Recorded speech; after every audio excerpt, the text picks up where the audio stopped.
Hello guys, welcome to my channel today palm. Today जो आज का हमारा टॉपिक है वो है एंजियोटेंसिन कन्वर्टिंग एंजाइम इनहिबिटर। तो अभी जो हम लोग टॉपिक पढ़ रहे हैं वो हमारा एंटी हाइपरटेंसिव ड्रग से ही रिलेटेड है। तो आज हम लोग इसका क्लासिफिकेशन पढ़ेंगे।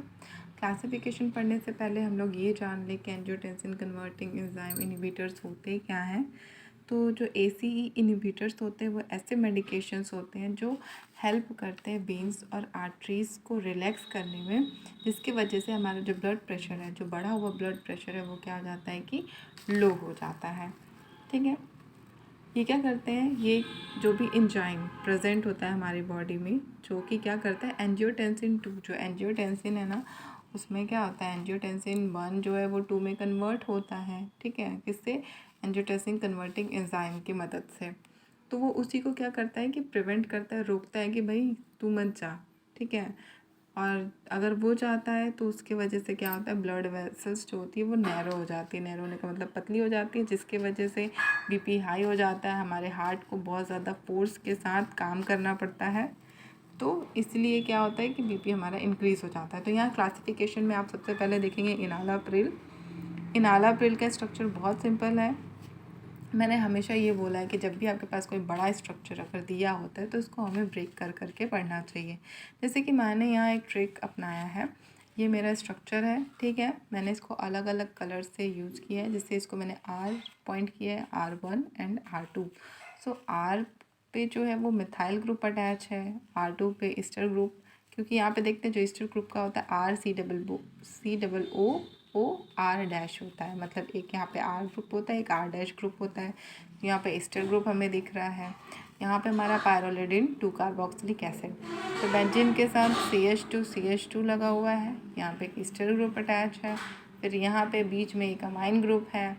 फिर हमारा C डबल बॉन्ड O है, यहाँ CH के ऊपर CH3 और पायरोलिडिन 2 कार्बोक्सिलिक एसिड। सो स्किप मत कीजिएगा वीडियो, क्योंकि इसमें बहुत ही इंटरेस्टिंग बातें आपको पता चलेंगी कि हमें किस तरीके से मेडिसिनल केमिस्ट्री को सॉल्व करना चाहिए एक इंटरेस्टिंग तरीके से। क्योंकि हम क्या करते हैं कि मेडिसिनल केमिस्ट्री को बहुत सीरियस ले लेते हैं, बट मेडिसिनल केमिस्ट्री इतनी भी सीरियस नहीं होती, बहुत ही इंटरेस्टिंग होती है अगर हम इसे इंटरेस्टिंग बनाएं तो जो सेकेंड टॉपिक, जो सेकेंड हमारा क्लासिफिकेशन में आता है कैटेगरी, वो है लिस्नोप्रिल। इसमें भी आप देखेंगे तो इसमें स्ट्रक्चर सेम है। देखिए यहाँ बेंजीन है, बेंजीन के साथ हमारे दो मीथेन ग्रुप लगा हुआ है, CH2 करके 2 बार लगा हुआ है। यहाँ पे हमारा ईस्टर ग्रुप अटैच है, NH C double bond O, pyrrolidine carboxylic acid लगा हुआ है। बस यहाँ पे चेंज क्या है, यहाँ पे N ब्यूटाइल अमीन ग्रुप अटैच हो गया है। ठीक है, जो मैंने R पोजीशन पे यहाँ मिथाइल ग्रुप लगा है, लिस्नोप्रिल में ब्यूटाइल अमीन ग्रुप लगा हुआ है। रेमिप्रिल की बात करेंगे। रेमिप्रिल में अगर आप देखेंगे तो इसमें राम दिख रहे हैं, है ना, राम आ रहा है सबसे पहले नाम। तो इसमें आप ऐसे ट्रेन अपनी चलाते जाएंगे, सेम वही ट्रेन है। लेकिन यहाँ पे देखेंगे जो यहाँ पे हमारा एन के साथ जो रिंग है, इसमें थोड़ा चेंजेस है। चेंजेस क्या है, स्ट्रक्चर सेम है, एक बॉन्ड और एक्स्ट्रा लगा हुआ है। यहाँ पे एक तीर कमान छोड़ दिया गया है। सो ये तीर कमान आपको राम की नाम से याद रहेगा। ठीक है, जो नेक्स्ट है हमारा वो है कैप्टोप्रिल। कैप्टोप्रिल तो बहुत सिंपल स्ट्रक्चर है। बस इसमें क्या किया है, यहाँ पे जो हमारा बेंजीन और वो CH2 लगा हुआ था, फिर CH ईस्टर ग्रुप लगा हुआ था, वो सबको यहाँ पे हटा दे के भाई हटो यहाँ से, भागो यहाँ से। यहाँ पे सिर्फ हमारा CH3 ग्रुप है और पायरोलिडिन 2 कार्बोक्सिलिक एसिड है। तो बहुत ईजी स्ट्रक्चर है। अब हम लोग इसके स्ट्रक्चर एक्टिविटी रिलेशनशिप की बात करें तो अगर हम लोग कैप्टोप्रिल का स्ट्रक्चर देखेंगे तो ये जनरल स्ट्रक्चर की बात करते हैं। तो जनरल स्ट्रक्चर जो हमारा है, देखिए यहाँ पे CH है, CH C double bond O N है। ठीक है, यहाँ पे वो ग्रुप है जो कि हमारे जिंक आयन के साथ बाइंड अप होते हैं, लाइक यहाँ पे, जैसे कि यहाँ पे हमारे क्या है, सल्फा हाइड्रिल ग्रुप है। ठीक है, अब क्या है कि स्ट्रक्चर एक्टिविटी रिलेशनशिप को मैंने देखिए इस तरीके से लिखा है। मैंने इस तरीके से इसलिए लिखा क्योंकि बहुत इजी हो जाता है। मैंने इसको पार्ट में डिवाइड कर दिया, like R part is 1 number दिया है, सेकेंड पार्ट इज़ ग्रुप जो बाइंड करेंगे जिंक आयन के साथ, तीसरा पार्ट यहाँ पे R1 के पोजीशन पे कौन कौन सा ग्रुप लगेगा, फिर यहाँ पे चौथा पार्ट मैंने रिंग के पास बाद में लगाया कि रिंग पे भी क्या क्या अटैचमेंट करेंगे कि इसकी एक्टिविटी पे असर पड़ेगा।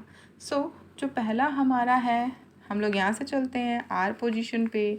तो पहला क्या, आर पोजीशन पे अगर हम लोग सल्फ हाइड्रल ग्रुप लगाते हैं एसएच ग्रुप, तो इसमें क्या होता है कि जो एसएच होता है उसको जब हम लोग स्टेरिफिकेशन प्रोसेस करते हैं, जब एसएच ग्रुप है उसका जब फॉर्मेशन होता है, जब उसको हम लोग यहाँ अटैच करते हैं तो यहाँ पे ये डाइमर और डाइसल्फाइड्स का फॉर्मेशन करता है।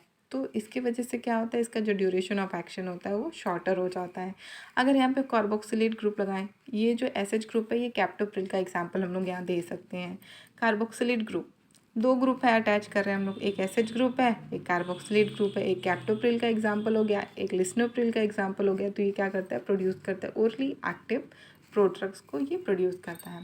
सेकेंड पार्ट की तरफ अगर चलते हैं, यहाँ पे जो कंपाउंड या फिर जो भी ग्रुप अटैच होगा, तो सेम ग्रुप या तो एसएच ग्रुप अटैच होगा या तो फिर कार्बोक्सिलेट ग्रुप। ठीक है, सेम चीज़ है दोनों में, हम लोग ये अटैच ये लिख सकते हैं। यहाँ पे जैसे पहला पॉइंट हम लोग एसएच ग्रुप का लिख देंगे, दूसरा पॉइंट कार्बोक्सिलेट ग्रुप लिख देंगे, तीसरा पॉइंट हम लोग लिख देंगे कि यहाँ पे एसेंशियल होता है फॉर स्टेबलाइजेशन के लिए। ग्रुप्स जो भी यहाँ पे ग्रुप वाइंड अप होते हैं वो क्या होता है, स्टेबलाइजेशन के लिए इंपॉर्टेंट होते हैं। जैसे कि अगर हमारा यही सल्फ हाइड्रल ग्रुप लगाए तो कैप्टोप्रिल, और अगर कार्बोक्सिलेट ग्रुप लगाए तो लिस्नोप्रिल। आई विश कि मैं आपको जितनी जानकारी दे रही हूँ आपको ये समझ में आ रही होगी।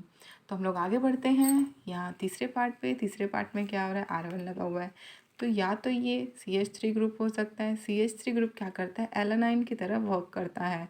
जैसे कि मैंने आपको बताया था कि एंजियोटेंसिन जो है एक ऑक्टापेप्टाइड है और उसमें एक चेन लगी हुई है, ठीक है, अलग अलग अमीनो एसिड्स के।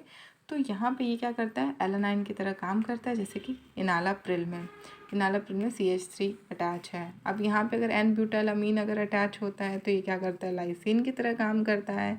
लाइसिन की अगर तरह काम करता है, ये ओरली एक्टिव, ये जो कंपाउंड बनाता है वो लिस्नोप्रिल है, जो कि ओरली एक्टिव ड्रग होता है।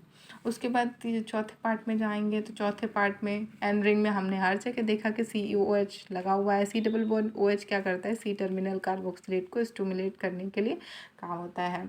उसके बाद फिर अगर यहाँ पे बहुत ज़्यादा अमाउंट में जैसे larger nitrogen containing heterocyclic ring अगर इसमें डालते हैं तो ये उसकी एक्टिविटी को, इसकी पोटेंसी को बढ़ाता है, इन्हांस करता है। किसके थ्रू, लिपोफिलिसिटी को बढ़ाने की वजह से उसकी जो पोटेंशियल है वो बढ़ जाती है।